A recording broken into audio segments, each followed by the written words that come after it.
Ma copine depuis 3 ans, Paloma, a été soudainement reconnue par la riche famille Castillo. Elle est devenue la jeune et riche héritière que tout le monde à l'école courtisait. Moi, en revanche, je suis devenu du jour au lendemain le pauvre garçon dont tout le monde se moquait. Plus tard, j'ai effectivement fait ce que tout le monde murmurait. J'ai demandé de l'argent à Paloma. Ses yeux, remplis de déception, m'ont regardé comme s'ils voyaient un chien. Tiago, je pensais que tu étais différent, mais je ne m'attendais pas à ce que tu sois comme eux. Elle m'a jeté une carte avec rage. Dans le stade, la foule était amassée, attendant de voir mon spectacle, mais comme si je n'entendais rien, je me suis penché pour ramasser la carte. Après tout, j'avais une leucémie et c'était l'argent pour prolonger ma vie. Quand je suis arrivé en classe, le siège à côté de Paloma était occupé. C'était un étudiant grand et costaud. À ce moment-là, ils étaient penchés l'un vers l'autre, en train de discuter des exercices. Paloma. J'ai posé mes livres sur le siège derrière elle et je lui ai parlé. En entendant ma voix, Paloma a levé la tête et m'a jeté un coup d'œil. Puis, elle s'est excusée avec un sourire auprès du garçon à côté d'elle. Aîné, mon copain est arrivé. On arrête là pour aujourd'hui. On continuera la prochaine fois. Le garçon n'est pas resté, il a ramassé rapidement les brouillons sur la table et il est parti. Seulement, en arrivant à la porte de la classe, il s'est retourné pour me jeter un regard lourd de sens. J'ai froncé les sourcils, me sentant assez mal à l'aise. Depuis que Paloma a été acceptée par la famille Castillo, le nombre de garçons autour d'elle avait augmenté. Ceux qui l'ignoraient, et même l'évitaient auparavant, essayaient maintenant de s'approcher d'elle par tous les moyens. Paloma était gentille, elle n'aimait pas faire des suppositions hâtives sur les autres et ne refusait jamais l'aide de personne, mais je comprenais clairement les intentions de ces gens. Qui est-il? Paloma rangeait les livres dans son tiroir. C'est l'aîné de notre département. Il a récemment réussi sa réorientation. Il a vu que j'avais aussi cette intention, alors il a dit qu'il m'aiderait avec du tutorat supplémentaire. Paloma a déplacé son siège à côté de moi. Ses yeux se sont plissés en me regardant. Qu'est-ce qu'il y a? Tu es jaloux? J'ai hoché la tête en jouant son jeu. C'est ça. Alors ma chère copine, pourrais-tu arrêter de le voir? Calme-toi. Nous ne sommes que des camarades de classe. Il n'y aura aucun comportement qui dépasse les bornes. Soudain, je lui ai attrapé la main. Avec un regard sérieux, Paloma est restée stupéfaite un moment. J'ai finalement soupiré, me sentant un peu réticent. Ce que je veux dire, c'est que ce n'est pas une bonne personne. Il vaut mieux ne pas avoir affaire à lui. Elle a repoussé ma main, qui essayait de lui caresser la tête. Tiago, peux-tu arrêter de penser que les autres sont si mauvais tout le temps? Tu crois que tout le monde a des intentions aussi profondes que les tiennes? En entendant ces paroles, mon esprit s'est embrouillé un instant. Des intentions profondes, j'ai soudain eu envie de rire un peu. Donc, dans le cœur de Paloma, j'avais toujours été ce genre de personne. Mais en y réfléchissant bien, si ce n'était pas parce que j'avais des intentions profondes, comment aurais-je pu aussi protéger Paloma? La première année, quand j'ai rencontré Paloma, j'entendais souvent différentes rumeurs à l'école, craignant que Paloma ne soit affectée par elle. J'ai serré les dents et j'ai utilisé mon salaire de 6 mois de travail à temps partiel pour louer un studio près de l'école. Puis je lui ai menti en disant que mon colocataire m'avait mise à l'écart, en espérant qu'elle pourrait emménager avec moi. Le jour où nous avons déménagé du dortoir, je me suis même battu avec Matteo, celui qui dormait dans le lit d'en face, juste parce qu'il avait dit du mal de Paloma en me conseillant. À la fin, nous étions tous les deux en train de haleter appuyés contre la table. Je l'ai entendu demander tout en respirant, Tiago. Tu penses vraiment que ça en vaut la peine? Si ça avait été avant, j'aurais certainement dit sans hésiter, bien sûr que ça en vaut la peine, mais maintenant, je ne semblais plus le savoir. Paloma était probablement très en colère. Peu importe comment j'essayais de faire la paix ou de céder, elle m'ignorait. Ce n'est que vers la fin du cours que son attitude s'est un peu adoucie. J'ai saisi l'occasion pour parler. Tu rentres dormir à la maison ce soir? Je me souviens que la semaine dernière, tu as dit que tu voulais manger des nouilles au bœuf. Ça tombe bien, je suis libre ce week-end. Je t'emmène. Oui, mon emploi du temps pour ce week-end est déjà entièrement organisé par mes parents. Pas comme toi. Paloma s'est arrêtée brusquement, mais je savais ce qu'elle voulait dire dans la seconde moitié de la phrase. Elle était maintenant aimée de ses parents. Naturellement, elle n'était pas comme moi, un orphelin sans personne pour s'occuper de moi. J'ai baissé les yeux, serrant le poing sans m'en rendre compte. Paloma a réalisé son erreur, adoucissant son ton. Tiago, tu le sais. Je viens à peine d'être reconnu par ma famille. Il y a encore tellement de choses auxquelles je dois m'habituer. Ce n'est pas que je te contrarie exprès en ne rentrant pas. En voyant son petit visage un peu anxieux en face de moi, mon poing serré, s'est finalement desserré. D'accord. J'ai fait semblant d'être indifférent en lui souriant. La cloche de fin de cours a sonné. Tiago alors. Je pars la première. Paloma avait déjà rassemblé ses affaires. Je t'accompagne. J'ai pris mes livres. Je me suis levé, me préparant à partir avec. Elle. Non, pas la peine. Monsieur Hector est déjà arrivé. Il est juste en bas. J'ai regardé par la fenêtre. Effectivement, une Maybach. Noire était garée en bas. En me retournant, Paloma était déjà sortie du bâtiment. Je l'ai suivie du regard, pendant qu'elle montait dans la voiture et s'éloignait. Une vague d'amertume a soudain surgi dans mon cœur. Le week-end, Paloma n'était pas là. J'ai demandé à mon patron de faire des heures supplémentaires. La dernière livraison de la journée était pour un centre commercial de luxe rempli de boutiques de luxe. Après avoir remis la livraison au client, je me suis retourné avec l'intention de partir, mais j'ai soudain aperçu une scène familière dans un coin du centre commercial. C'était Paloma. Elle se tenait devant un mur de sac à main, en train de choisir. Et à ses côtés, l'étudiant plus âgé qui lui donnait des cours ce jour-là, tenait affectueusement par l'épaule. Ils discutaient et riaient joyeusement, comme un couple d'amoureux. C'est la même petite amie qui, hier encore, me disait être occupée à la maison. Aujourd'hui, je la surprends en plein rendez-vous, avec un autre homme dans le centre commercial. J'ai serré les lanières de mon sac à dos, voulant m'approcher pour lui demander des explications, mais mes jambes semblaient remplies de plomb, lourdes, m'empêchant de les soulever. L'homme en face de moi portait un costume impeccable. Il est clair qu'il est bien plus assorti à Paloma, qui a le statut d'une jeune héritière. J'ai baissé les yeux sur mes vêtements délavés et mes mains encore. Jeune, mais déjà rêche à cause du travail. Être que, depuis le moment où elle a été acceptée par la famille Castillo, nous étions des étrangers. J'ai fermé les yeux, essayant de contenir les émotions qui bouillonnaient dans mon cœur, sans avoir où les déverser. Soudain, j'ai senti un filet chaud s'écouler de ma narine. Il a coulé sur mon menton, dégoulinant sur mon t-shirt, tel un flocon de neige s'épanouissant, reflétant le feu dans mes yeux. Maman, pourquoi ce monsieur a le visage plein de sang? Ça fait peur. Une mère et son fils sont passés à côté de moi. Le garçon s'est caché derrière sa mère, passant la tête pour m'observer en cachette. La mère, avec une expression d'horreur, a silencieusement tiré l'enfant pour l'éloigner de moi, comme si elle craignait qu'il n'attrape quelque chose de mauvais. J'ai sorti un mouchoir, mais le sang semblait couler sans cesse. J'avais beau l'essuyer. Il ne s'arrêtait pas. Je n'ai pu que sourire, en m'excusant auprès de l'enfant, et m'enfuir du centre commercial en toute hâte. Je me suis réveillé dans un lit d'hôpital. L'infirmière qui faisait sa ronde m'a dit « C'est l'agent de sécurité du centre commercial qui vous a trouvé évanoui devant la porte et qui a appelé le 112 pour vous. » L'odeur de désinfectant m'irritait les narines, me laissant une sensation désagréable dans le nez. J'ai essayé de me lever avec difficulté, mais, à ma grande surprise, au moment où je me suis assis, de grandes taches de sang de nez ont imbibé le drap. L'infirmière, effrayée, s'est empressée d'appeler le chef de service. Après avoir examiné complètement mon état de santé, le médecin est devenu sérieux, soupirant continuellement. Remarquant son hésitation, j'ai demandé « Qu'est-ce que j'ai exactement? Dites-le, je peux l'encaisser. » Le médecin m'a tendu le rapport du diagnostic. Même si j'étais préparé mentalement, les lignes noires sur le papier blanc du rapport m'ont glacé le sang. Leucémie myéloïde aiguë. Je vais mourir. Si vous coopérez activement au traitement, votre vie peut être prolongée de 1 à 3 ans. D'abord, prévenez votre famille. Les frais de traitement ne sont pas une petite somme. Ce montant s'élevait à plusieurs dizaines de milliers de dollars. Je n'ai pas de famille. J'ai baissé la tête, avec des émotions confuses au fond de mes yeux. Mes parents sont décédés dans un accident de voiture le jour même où j'ai reçu ma lettre d'acceptation de l'université. C'était censé être un jour heureux. J'avais reçu la lettre d'admission de mon université idéale, espérant que mes parents rentrent à la maison pour leur annoncer la bonne nouvelle. Mais ce jour-là, j'ai attendu jusqu'à tard dans la nuit. Je me suis endormi sur le canapé et je ne les ai toujours pas vus revenir. À l'aube, j'ai reçu un appel de la police. Ils ont dit que mes parents avaient eu un accident de voiture près du pont et qu'ils étaient transportés aux urgences. Sur le moment, j'ai pensé que c'était un appel d'un escroc, mais le mauvais pressentiment dans mon cœur m'a poussé à courir désespérément vers l'hôpital. Quand je suis arrivé à l'hôpital, mon père avait déjà fait un arrêt cardiaque et ma mère était toujours en soins intensifs. Je me suis accroupi devant la porte des soins intensifs, veillant toute la nuit. J'ai imploré Dieu d'innombrables fois dans mon cœur. Le matin du 2e jour, ma mère a quand même rendu son dernier souffle. Il ne restait plus que moi, sanglotant devant la porte de l'hôpital. En m'entendant, le médecin est resté silencieux, avec un regard teinté de tristesse. Il m'a tapoté l'épaule. « Courage, vous êtes si jeune. » Je suis retourné à la maison de location, hébété. Je me suis allongé sur le lit, fixant le plafond légèrement jauni. Dans ma tête, je calculais les frais de traitement nécessaires, plusieurs dizaines de milliers d'euros avec mon salaire de quelques centaines d'euros par mois. Je devrais supporter la faim et économiser pendant plusieurs années pour que ce soit suffisant. Je me suis couvert le visage en riant aux éclats, mais pour une raison quelconque, en riant, les larmes ont coulé. Mon nez n'était pas en reste, laissant échapper un liquide chaud qui, en se mélangeant aux larmes, a créé un désordre sur mon visage. Depuis ce qui est arrivé à mes parents, chaque fois que je me réveillais au milieu de la nuit, je ressentais une douleur déchirante. Même le fait que Paloma et moi nous soyons rencontrés, c'est parce que je l'ai sauvée alors qu'elle voulait en finir avec sa vie sur le chemin du retour. Pendant les vacances d'hiver de ma première année, j'ai terminé ma dernière livraison et je me préparais à rentrer chez moi. En passant sur le pont, j'ai vu une fille debout de l'autre côté de la barrière. Face à la rivière déchaînée, elle semblait vouloir sauter.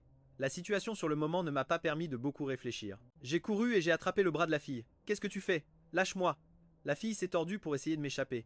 Je l'ai tenue fermement, la serrant plus fort. Calme-toi. Qu'y a-t-il de plus important que la vie? Qu'est-ce que tu peux bien y comprendre? Elle s'est opposée.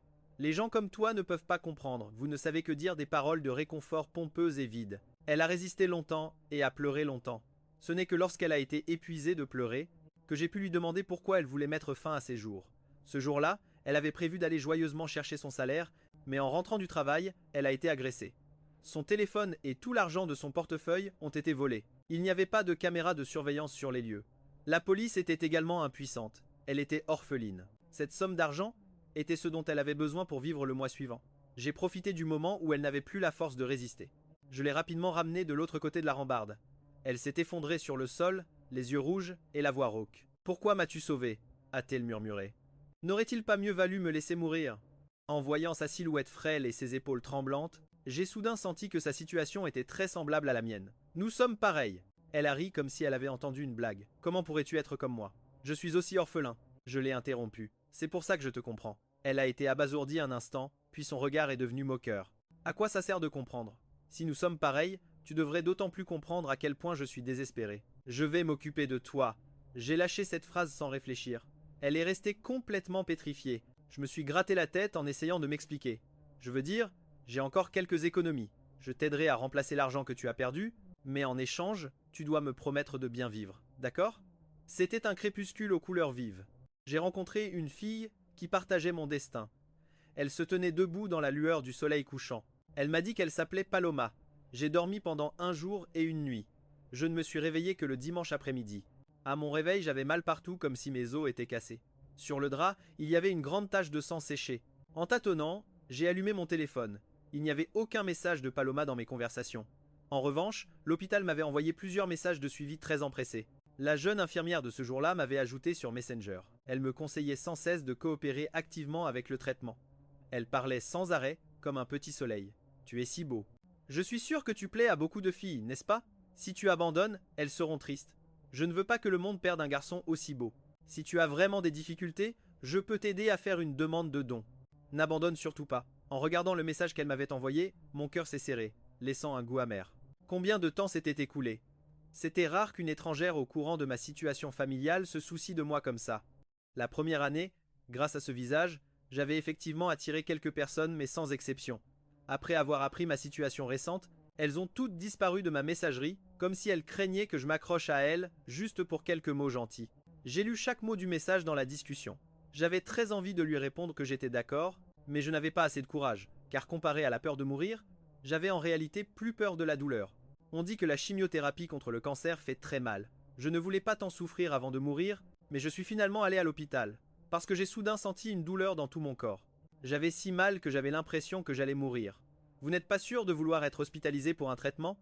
Le médecin a pris mon rapport de diagnostic, a levé la tête et m'a demandé. J'ai répondu avec regret, je n'ai pas autant d'argent. Prescrivez-moi juste quelques antidouleurs, et c'est tout. Les cellules cancéreuses se propagent très vite, les antidouleurs classiques pourraient ne pas être très efficaces. Seul ce médicament spécial importé peut soulager un peu, mais son prix est un peu élevé. Voyez si vous pouvez vous le permettre. J'ai calculé le solde de mes économies dans ma tête au moment où j'ai vu le prix sur la boîte de médicaments. Au départ, je voulais refuser, mais la douleur dans mon corps m'a forcé à accepter. Je ne pouvais que faire quelques livraisons de plus la semaine prochaine, mais je ne savais pas si mon état de santé actuel me le permettrait. J'ai pensé à Paloma. Avec son statut actuel de jeune héritière, lui demander un peu d'argent ne devrait pas être un problème. C'est en pensant cela que j'ai composé son numéro. Malheureusement, plusieurs appels. Appels consécutifs n'ont pas eu de réponse. Es-tu occupé? Je lui ai envoyé un message sur Messenger. Malheureusement, j'ai attendu longtemps sans la voir répondre. Ma main, qui tenait le téléphone, s'est progressivement crispée. Dans ma tête, il n'y avait que la scène de l'aîné l'enlaçant au centre commercial cet après-midi-là. Sont-ils encore ensemble à cette heure? J'ai secoué la tête, pour chasser mes pensées. Paloma avait dit qu'ils n'étaient que des camarades d'études, qu'ils ne franchiraient pas la ligne. Elle ne m'avait jamais menti. Mais alors, pourquoi ce jour-là au centre commercial? Même moi, j'ai eu le sentiment qu'ils formaient le couple parfait. La buée a embué mes yeux. Mon cœur était comme lacéré. Un filet de sang chaud a coulé le long de mon menton et a dégouliné sur l'écran du téléphone. Je saignais encore du nez. Lundi, à l'école, je n'ai pas trouvé Paloma. Elle et moi n'étions pas dans la même filière, à l'exception d'un cours à option le vendredi que nous pouvions suivre ensemble. Normalement, si nous ne vérifions pas intentionnellement l'emploi du temps de l'un et l'autre, Il était presque impossible de se croiser dans cette immense école, surtout depuis que Paloma était retournée vivre dans sa famille. Elle ne rentrait plus dans notre petite maison chaque soir. Les occasions de nous voir se faisaient de plus en plus rares. Par conséquent, j'ai vérifié son emploi du temps à l'avance. Je suis allé au stade où elle avait son dernier cours d'éducation physique pour l'attendre. Plusieurs filles sont passées par là, ce devaient être des camarades de classe de Paloma. Je les ai entendues chuchoter. N'est-ce pas le petit ami fauché de Paloma? Qu'est-ce qu'il vient faire ici? Avant, quand Paloma était une fille ordinaire, on ne le voyait pas si empressé de la chercher, c'est vrai. Il a sûrement vu que Paloma est devenue riche, et il a commencé à avoir peur qu'elle le quitte. Je me souviens qu'une fois, Paloma est tombée pendant un cours d'éducation physique, et il n'y avait aucune trace de lui. Finalement, c'est l'aîné, Raphaël, qui a emmené Paloma à l'infirmerie. À votre avis, qu'est-ce qu'il vient faire cette fois? Ne serait-ce pas que la rumeur est vraie et qu'il vient lui demander de l'argent? Sentant leur regard scrutateur, mon visage est devenu un peu pâle. Avant, quand je n'avais pas cours le lundi après-midi, je profitais de ce temps pour faire quelques livraisons supplémentaires. C'est pourquoi, même la fois où Paloma est tombée, j'étais en train de faire des livraisons. Je n'ai pas reçu l'appel et je ne l'ai pas su tout de suite. De plus, cette fois en effet, je suis venu lui demander de l'argent. Chercher Paloma pour lui emprunter de l'argent. Je me suis arrêté sur le bord extérieur de la piste d'athlétisme. Paloma m'a aussi remarqué, elle s'est retournée et a couru vers moi. Thiago, pourquoi es-tu venu? Ses yeux me regardaient, brillants. J'ai eu un peu de mal à parler. Rien, je suis juste venu te voir. Tu ne dois pas travailler aujourd'hui? J'ai pris ma journée. Pourquoi as-tu pris ta journée si soudainement? Tu ne te sens pas bien? Le regard inquiet de Paloma s'est posé sur moi. J'ai baissé les yeux sans oser la regarder, pensant à la manière d'aborder le sujet pour lui demander de l'argent. Je suis désolé, Thiago. Hier soir, mon téléphone n'avait plus de batterie. J'ai vu tes appels et le message que tu as envoyé ce matin. Je craignais de déranger tes études si je te rappelais. Alors je n'ai pas répondu à ton message. Il s'est passé quelque chose hier soir? Je veux juste t'emprunter 4000 $. Ma voix est devenue de plus en plus basse, finissant presque en murmure. Qu'as-tu dit? Paloma ne m'a pas bien entendu. Elle s'est approchée d'un pas, juste au moment où j'allais répéter. Soudain, une voix familière s'est fait entendre derrière moi. Paloma, je t'ai trouvé. Je me suis retourné. J'ai découvert que c'était l'aîné qui avait été si proche de Paloma ces derniers jours. Paloma affichait une expression joyeuse. Aîné Raphaël, pourquoi es-tu venu toi aussi? Raphaël a haussé un sourcil, puis en me voyant, son visage s'est illuminé. Oh, ton petit copain est là aussi. Raphaël a sorti un livre de derrière son dos, l'a enroulé comme un bâton et a tapoté doucement la tête de Paloma. Petite sotte, tu ne te rends même pas compte que tu as oublié ton livre pour le cours et tu m'as fait venir jusqu'ici pour te l'apporter. Paloma a pris sa tête entre ses mains en gémissant. Aïe, j'étais si fatigué hier soir que j'ai oublié. Merci aîné, je t'offrirai un bubble tea plus tard, d'accord? Raphaël lui a souri avec un regard affectueux, comme s'il ignorait complètement mon existence. Soudain, j'ai compris le point essentiel. Vous étiez ensemble hier soir? Oui. Les examens finaux approchent. Après le dîner, j'ai retenu Paloma chez moi pour lui donner des cours de soutien pendant un moment. J'ai ri froidement.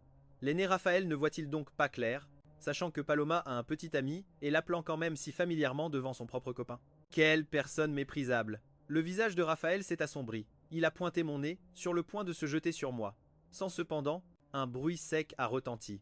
La gifle de Paloma a atterri sur mon visage avant le poing de Raphaël. Elle m'a giflé. La force était telle qu'elle m'a obligé à tourner la tête. Mon visage me brûlait. Thiago, combien de fois te l'ai-je dit? Raphaël est mon aîné. Il a la gentillesse de m'aider avec du tutorat. Pourquoi dois-tu l'attaquer constamment? Mon oreille était un peu assourdie. Je n'entendais pas très clairement, mais je pouvais encore entendre Paloma défendre Raphaël. Moi aussi, je suis devenu furieux, les yeux rouges. J'ai hurlé. Paloma, à la fin, est-ce que c'est moi ton petit ami ou c'est lui? Tu le défends partout? T'es-tu déjà soucié de ce qu'on dit de moi à l'école? Peu, être que mon expression de colère était trop effrayante. Paloma est restée paralysée un instant. Puis j'ai vu ses lèvres bouger. Ce qu'ils disent n'est-il pas vrai? À cet instant, mon esprit est devenu vide, comme si la foudre m'avait frappé. J'ai entendu ma voix trembler. Tu as toujours pensé ça de moi. Mes yeux étaient déjà un peu flous, mais je continuais à fixer Paloma, essayant de trouver sur son visage la moindre preuve qu'elle mentait juste pour me mettre en colère. Mais il n'y en avait aucune. J'ai seulement vu son visage baisser. Tu n'as pas ouvert la bouche à l'instant pour me demander de l'argent? Une phrase de Paloma a provoqué un tollé parmi les quelques personnes rassemblées au bord du stade. Ils se sont regroupés avec des regards pleins de curiosité et d'excitation. Raphaël se tenait à côté de Paloma. En entendant cela, il a ri avec intérêt. Paloma, je t'avais prévenu depuis le début. Ton petit ami à première vue n'est pas quelqu'un de bien. Raphaël en a profité pour passer son bras autour des épaules de Paloma. Dégage! Qui es-tu pour mériter de la prendre dans tes bras? J'ai pointé le nez de Raphaël du doigt. Puis je me suis tourné et j'ai grogné vers Paloma. Paloma, tu le laisses t'enlacer comme ça? J'avais presque oublié. Vous deux, vous vous êtes déjà enlacés au centre commercial, n'est-ce pas? Le visage de Paloma est soudainement devenu blanc. Comment le sais-tu? Paloma n'avait pas encore fini de parler. Je l'avais déjà interrompu avec un rire froid. Bien sûr que je l'ai vu de mes propres yeux. Paloma, avant, je ne m'attendais pas à ce que tu sois ce genre de personne. Tu me mens en me disant que tu as des choses à faire à la maison le week-end. Mais tu es dehors en train d'enlacer un autre homme. Si je ne m'en étais pas rendu compte, pour combien de temps encore? Tu comptais me le cacher. C'est vrai? N'as-tu pas dit que j'étais un homme phénix, comme disent les autres? Laisse-moi te dire une chose. Un homme phénix ne travaillerait pas dur pour que tu puisses dépenser son argent. D'ailleurs, tu me rappelles autre chose. Permets-moi de te corriger un peu. Tout à l'heure, je ne t'ai pas emprunté d'argent, je t'ai demandé de me rembourser une dette. Durant toutes ces années, la somme que j'ai dépensée pour toi ne s'élève pas à des dizaines de milliers de dollars, mais elle atteint au moins 8 000. Je ne te demande que 4 000. Considère cela comme le remboursement des frais de scolarité et de subsistance que je t'ai fourni depuis le début de ce semestre. Le reste, considère que c'est comme si je l'avais donné à manger à un chien. Paloma est devenue toute rouge de colère, comme si quelqu'un était en train de l'intimider. Elle semblait sur le point de pleurer, mais cette fois, son expression ne m'inspirait aucune pitié. J'ai juste senti mon cœur se serrer. Ma tête aussi me faisait mal par intermittence. La voix de Paloma s'est étranglée. Tiago, je ne m'attendais pas à ce que tu sois vraiment ce genre de personne. J'ai ri froidement. Mademoiselle Paloma ne s'est-elle pas déjà fait une opinion sur moi depuis longtemps? Ne dis pas de bêtises. Donne-moi vite l'argent. À partir de maintenant, nous serons quittes. Tu veux rompre avec moi? Paloma a écarquillé les yeux, l'air incrédule. Et alors? Le mal de tête intense me comprimait les nerfs. À ce moment-là, tout ce que je voulais, c'était récupérer l'argent rapidement et partir. Paloma se mordit la lèvre comme si elle prenait une grande décision.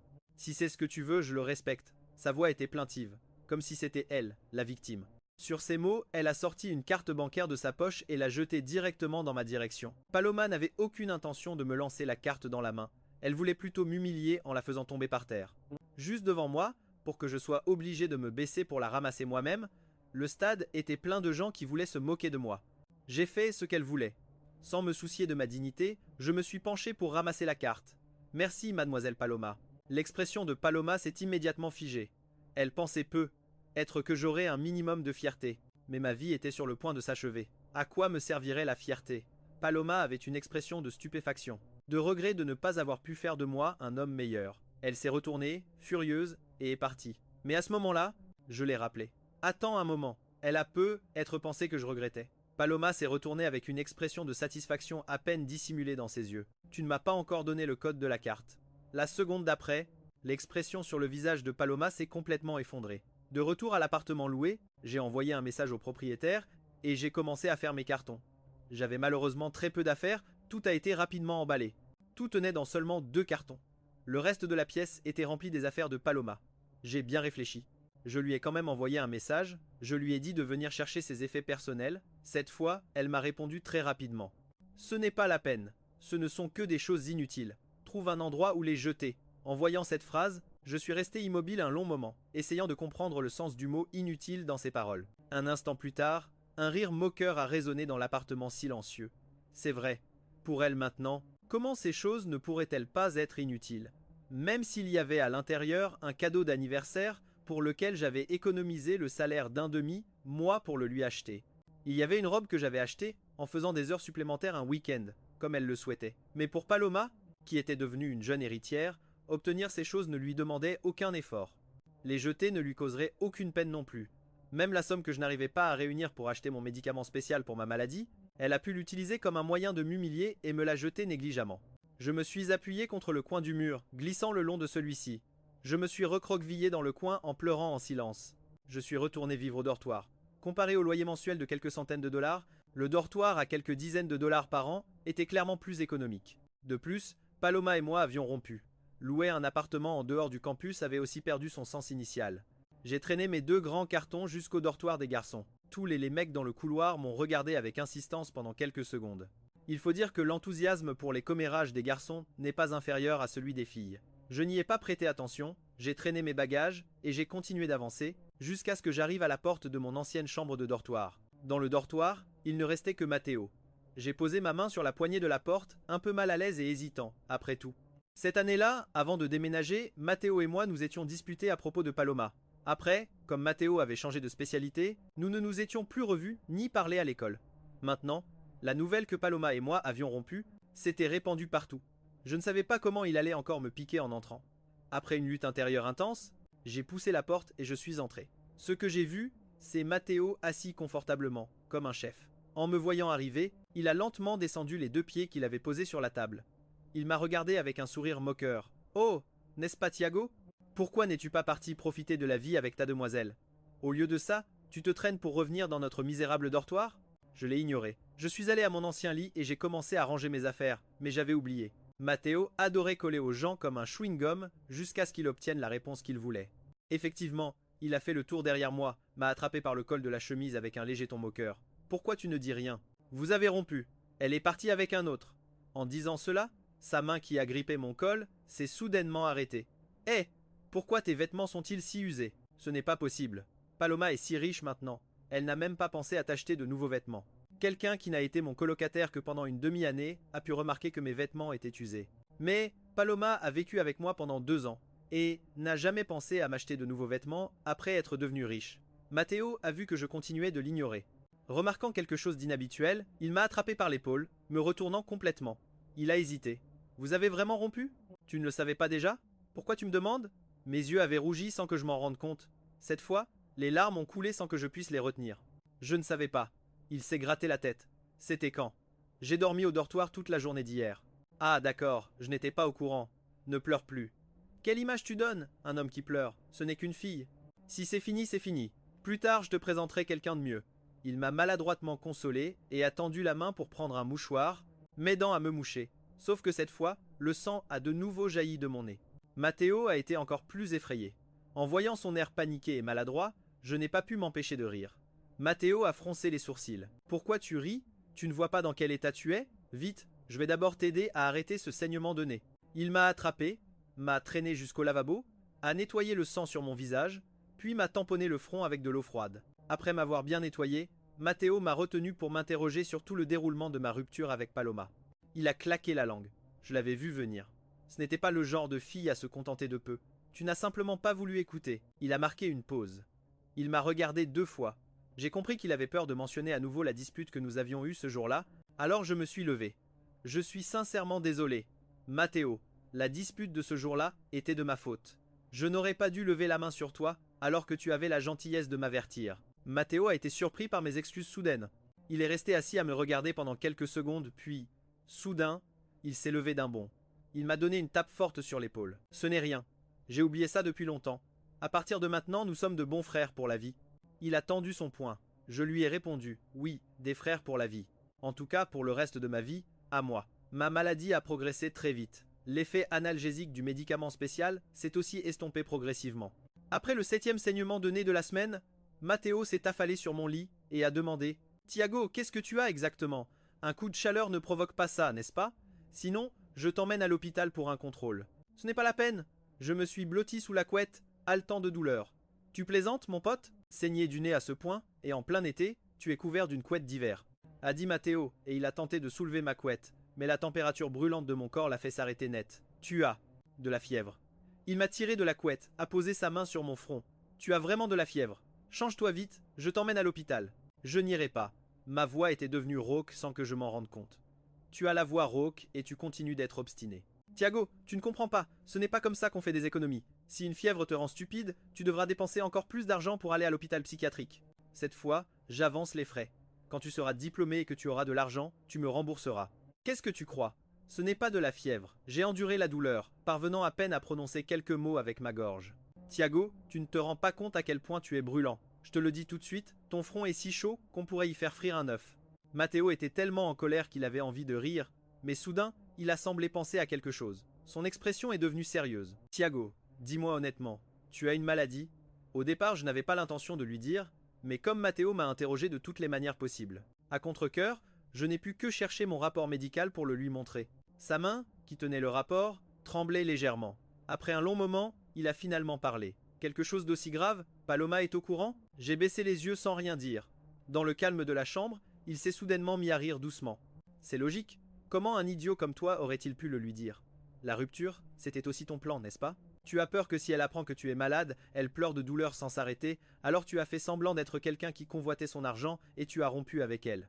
Ce n'est pas vrai, ai-je murmuré en détournant le visage. Au début, quand j'ai appris ma maladie, j'ai être vraiment eu cette idée. Mais quand Paloma s'est montrée intime avec Raphaël à plusieurs reprises, j'ai tout à fait compris. Paloma avait probablement cessé de m'aimer depuis bien longtemps. Je ne sais pas pour quelle raison elle est restée à mes côtés.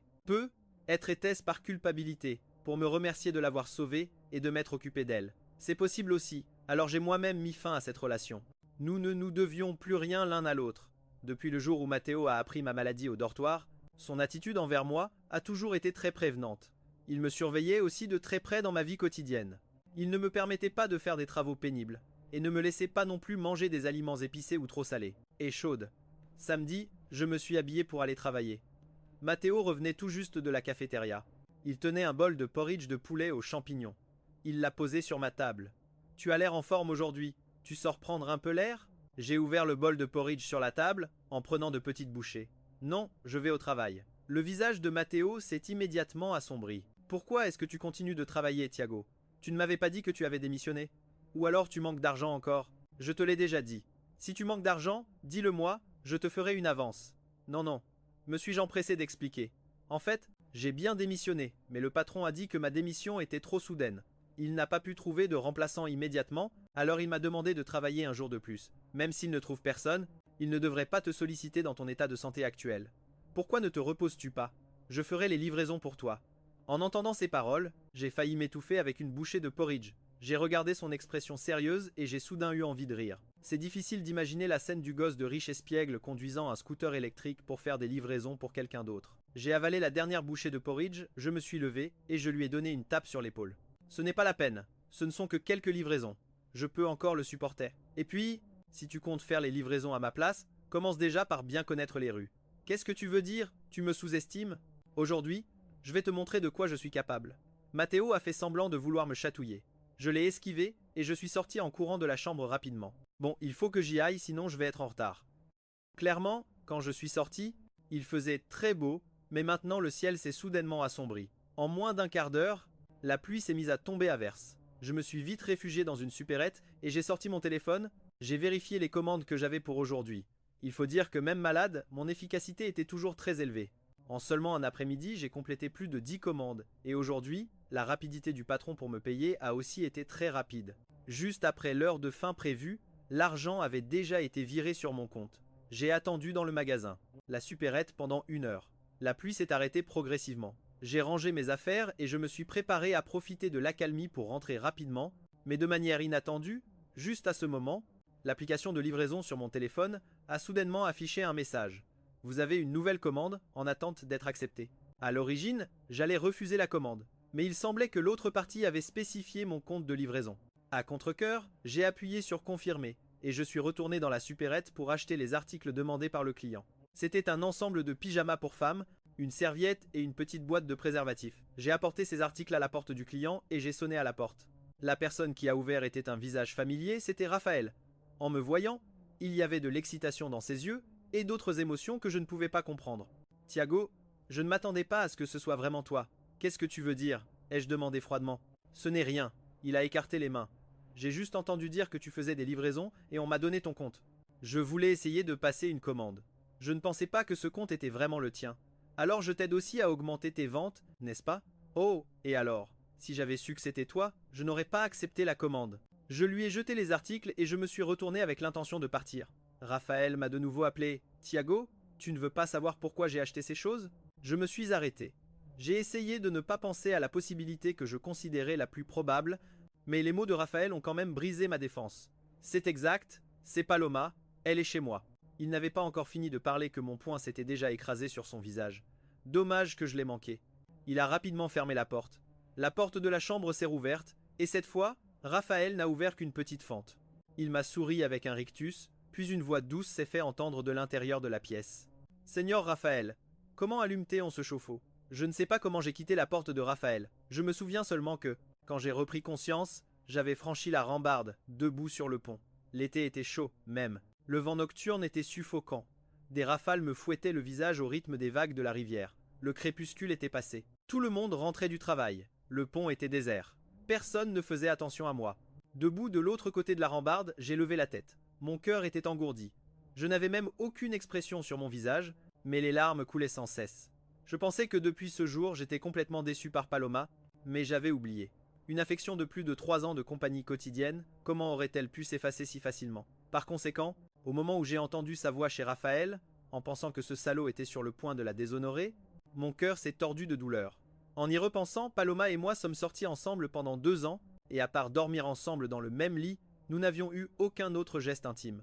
Les moments que nous préférions étaient les soirs de week-end, passés ensemble, allongés l'un contre l'autre sur le lit, à regarder des films gratuits sur internet avec l'ordinateur. Elle avait toujours une habitude. Après son premier bâillement, elle s'appuyait sur mon épaule et s'endormait profondément juste avant la fin du film. Chaque fois que ça arrivait, j'éteignais l'ordinateur et je penchais la tête pour contempler son visage paisiblement endormi. À ce moment-là, je pensais toujours, nuit sombre et silencieuse, l'être cher à ses côtés, le bonheur, ce n'est rien de plus que ça.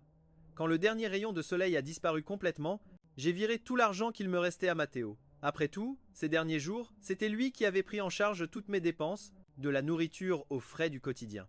Je ne pouvais pas continuer à lui devoir de l'argent. Les lumières du pont se sont allumées les unes après les autres. Petit à petit, des gens sont arrivés pour leur promenade digestive. J'ai regardé la surface tranquille de la rivière. J'ai soupiré et j'ai sauté. J'ai entendu le vent siffler à mes oreilles. J'ai entendu quelqu'un sur le pont crier « Quelqu'un a sauté dans la rivière! Vite, venez le sauver! Je suis tombé dans l'eau de la rivière. Elle était glaciale. Qu'est-ce qui se passe? On est pourtant en plein été. » Matteo s'est réveillé en sursaut, sortant d'un cauchemar. Son cœur battait la chamade, comme s'il allait sortir de sa poitrine. La lumière de la chambre était éteinte. Il a appelé plusieurs fois dans l'obscurité. « Tiago, es-tu déjà? Tu es rentré ?» Personne ne répondit. Matteo alluma son téléphone. À l'origine, il voulait juste regarder l'heure, mais l'écran de verrouillage montrait 2 messages envoyés. L'un était un relevé de virement avec une petite somme d'argent, et l'autre disait « Merci Matteo ». Matteo s'empressa de l'appeler, mais seule une voix robotique et froide lui répondit. Il n'eut pas le temps de réfléchir. Il enfila une veste et sortit en courant pour chercher Tiago. Matteo contacta le patron de Tiago, mais ce dernier répondit que Tiago avait terminé tout son travail à 16 heures et avait déjà reçu son salaire. En voyant ce message, Matteo s'arrêta. En regardant derrière lui, c'était une immense marée humaine. Il ne parvenait pas à trouver Tiago nulle part. Plein d'espoir, Matteo contacta les camarades de classe de Tiago, il contacta ses professeurs et il contacta même Paloma. Cependant, il n'obtint toujours aucun résultat.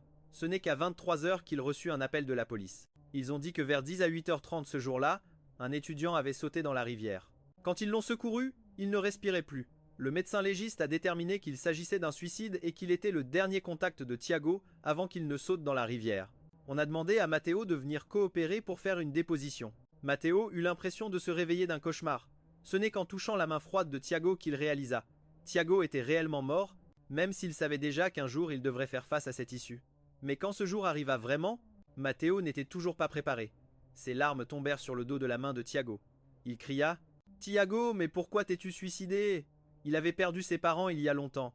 Il n'y avait pas non plus de proches qui pouvaient être contactés. Finalement, le corps lui fut quand même remis. Il emmena Tiago à la crémation, puis l'enterra. Il ne raconta rien de tout cela à Paloma. Matteo pensait qu'elle ne le méritait pas. Telle était la vérité. Après ce jour, Matteo a toujours enquêté secrètement sur la raison du suicide soudain de Tiago. Au fond, il ne croyait pas que Tiago, qui était si joyeux en partant, puisse devenir assez désespéré pour sauter dans la rivière. Il s'intéressa à la dernière commande de livraison de Tiago. Selon le patron, la mission de livraison de Tiago était terminée avant cette commande, et que l'autre partie avait intentionnellement spécifié son compte. Finalement, Matteo s'est basé sur l'adresse de livraison de cette commande pour retrouver Raphaël, la dernière personne que Tiago ait vue. Bien sûr, il a aussi retrouvé Paloma, qui prenait sa douche chez lui ce jour-là. Juste à ce moment, Paloma est également venu chercher Matteo.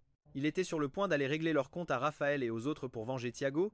Il ne s'attendait pas à ce qu'ils viennent à lui d'eux-mêmes. Matteo s'est retourné, a vu Paloma cachée qui le regardait. « Matteo, j'ai quelque chose à te demander. C'est à propos de Tiago. » Sa voix était faible. Pas étonnant qu'après être devenue populaire à l'école, le nombre de garçons autour d'elle était incalculable. On dirait que ce n'était pas seulement pour l'argent, mais Matteo n'aimait pas ça. Agacé, il s'est retourné avec l'intention de partir. Mais elle a été plus rapide. Elle a bloqué le chemin de Matteo. « Matteo, n'es-tu pas le colocataire de Tiago? Je suis allé le chercher plusieurs fois en cours, mais je ne l'ai pas trouvé. Je suis allé le chercher à la maison qu'il louait. Il s'avère que le propriétaire a dit qu'il avait déjà déménagé. J'ai demandé à beaucoup de gens avant de découvrir que tu es son colocataire. Peux-tu me dire où est Tiago? Alors, pourquoi est-ce que tu le cherches? L'interrompit Matteo. Elle baissa le regard, réfléchissant un instant. Je veux m'excuser auprès de lui. J'ai été trop impulsive ce jour-là. C'est aussi parce que ces derniers temps, je n'ai pas bien géré mes relations avec les autres garçons. En réalité, la personne que j'aime vraiment, ça a toujours été lui. Matteo eut un rire froid.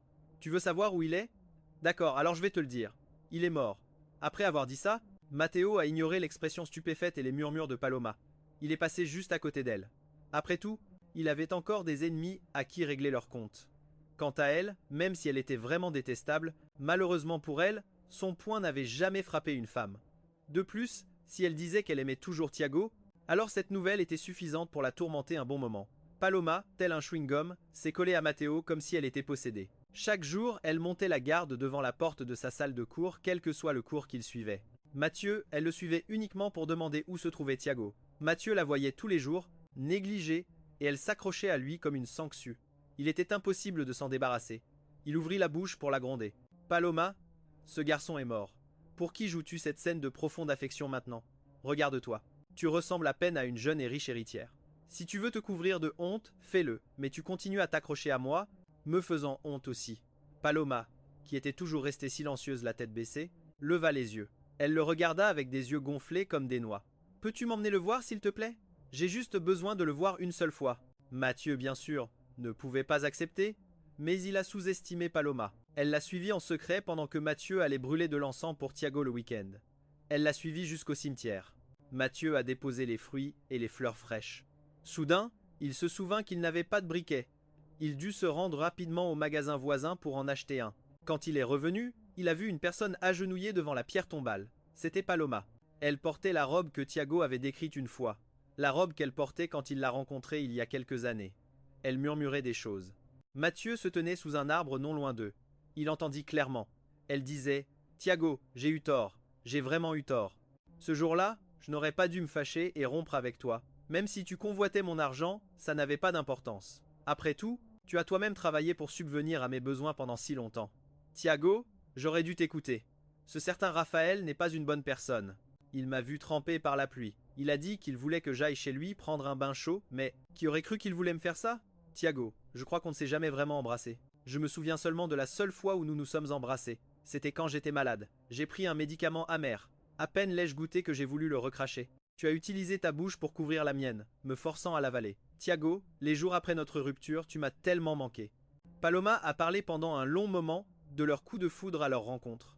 Tiago, il y a une chose sur laquelle je t'ai menti. En réalité, le jour de notre rencontre, je n'avais pas l'intention de sauter dans la rivière. J'ai juste vu que tu étais naïf et enthousiaste alors. Que j'ai menti exprès. Ne sois pas en colère contre moi. Je ne m'attendais pas non plus, en te voyant si beau, que tu serais si facile à tromper. Tu me manques vraiment beaucoup. Matteo est resté longtemps à l'ombre de l'arbre. Il est resté jusqu'à ce que ses jambes soient engourdies, mais il n'a toujours pas vu Paloma s'en aller. Il a donc décidé de ne plus attendre. Il a marché droit vers Paloma. Elle a été un peu surprise de voir Matteo, mais elle n'est pas partie. Son expression n'était ni humble ni soumise. Matteo s'est accroupi à sa hauteur. « Qu'est-ce que tu veux faire? Tiago et moi voulons encore parler un moment. »« N'essaie pas de me chasser !» En disant cela, elle a fait un signe de la main au chauffeur derrière elle. Matteo n'a pas prêté attention à ses paroles, mais lui a plutôt demandé « Paloma, veux-tu savoir comment Tiago est mort? Penses-tu que la petite boîte de préservatifs dans la maison de Raphaël ce jour-là avait été préparée à l'avance ?» L'expression de Paloma est passée progressivement de la méfiance à la gravité.